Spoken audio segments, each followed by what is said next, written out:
프로비저널 사이드 브랜치 스탠팅이란 먼저 메인 베슬의 사이드 브랜치를 크로스해서 스탠트를 삽입한 후 프록시말 옵티미제이션과 키싱 벌룬까지 시행한 후에도 사이드 브랜치의 레지듀얼 스테노시스가 심하게 있거나 다이세션 등으로 인해 티미 플로우가 떨어져 있을 때 추가로 사이드 브랜치에 스탠팅을 하는 경우를 말합니다.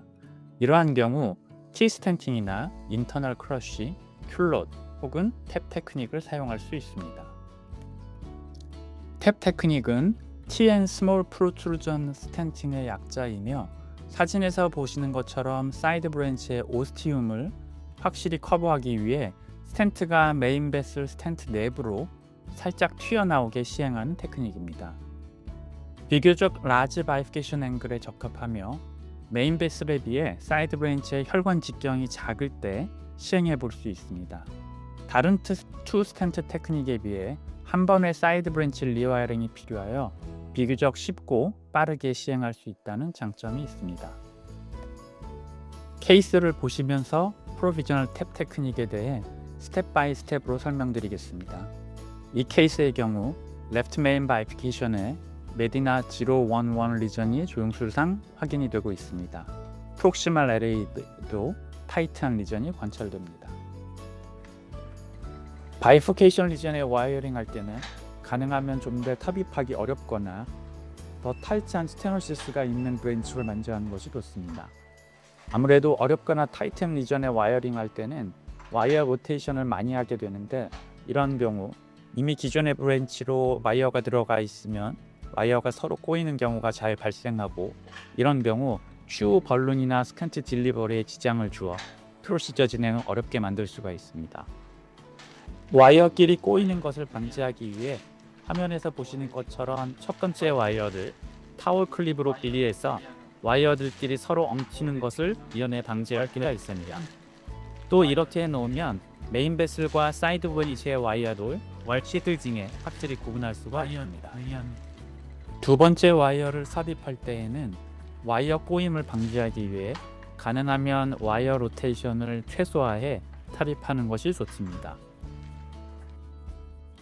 와이어링 후 2.5mm 벌룬으로 프록시말 LAD에서부터 레프트 메인까지 벌룬 다일라테이션을 시행하였습니다. 이후 아이부스를 시행하여 베슬 사이즈를 다음과 같이 확인하였습니다. 메인 베슬 스탠트의 사이즈는 디스탈 메인 브랜치의 혈관 사이즈로 정하고 프록시말 스탠트 부분은 아이부스로 확인한 적절한 벌룬 사이즈로 프록시말 옵티미제이션을 시행해야 합니다. 먼저 미드 투 디스탈 LAD에 2.5 48mm 스턴트를 삽입 후 레프트 메인 투 프록시말 LAD에 3.0 48mm 스탠트를 오버랩하여 임플란테이션을 시행하였습니다.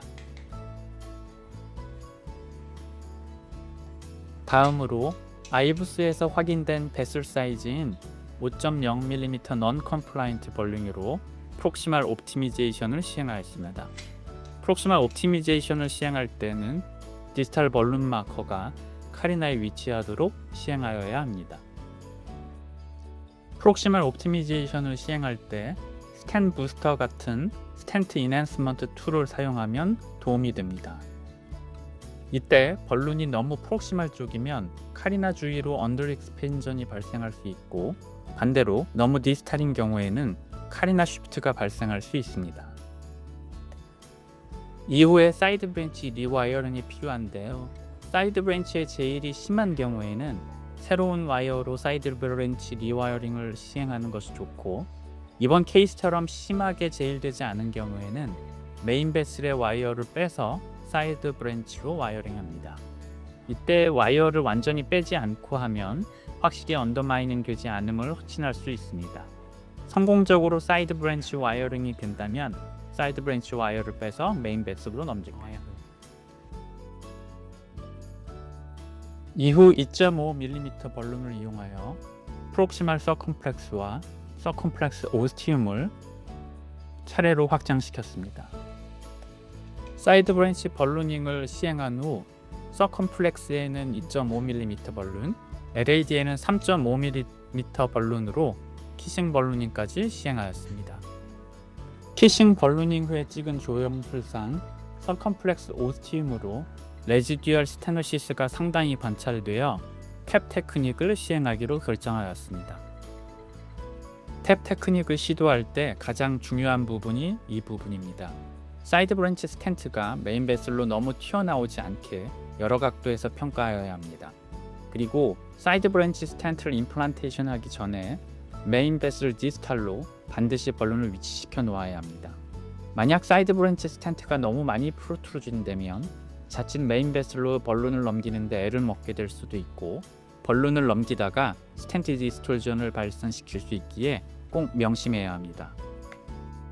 사이드 브랜치 스텐트의 위치를 정할 때에도 스텐트 인핸스먼트 툴을 사용하면 정확한 위치를 잡는 데 큰 도움이 됩니다. 2.75 23mm 스텐트를 서컴플렉스 오스티움에 맞추어 삽입하였습니다. 탭 테크닉의 경우에는 이미 메인 베슬로 벌룬이 들어가 있기에 비교적 쉽게 시행할 수 있습니다. 티싱 벌루닝을 시행할 때는 다음과 같은 순서로 진행합니다. 먼저 사이드 브랜치 하이 프레셔로 확장시킨 후 메인 베슬의 하이 프레셔 벌루닝을 시행합니다. 다음으로 모더레이트 프레셔로 동시에 확장을 시킨 후 디플레이션을 진행합니다. 이때 동시에 디플레이션이 진행이 되어야 스텐트로 이루어진 메탈릭 레오카리나가 적절한 위치에 자리 잡게 됩니다. 파이널 엔지오그램상 레프트 메인 바이피케이션 리전에 탭 테크닉 시술이 잘 이루어졌음을 확인할 수 있었습니다. 경청해 주셔서 감사합니다.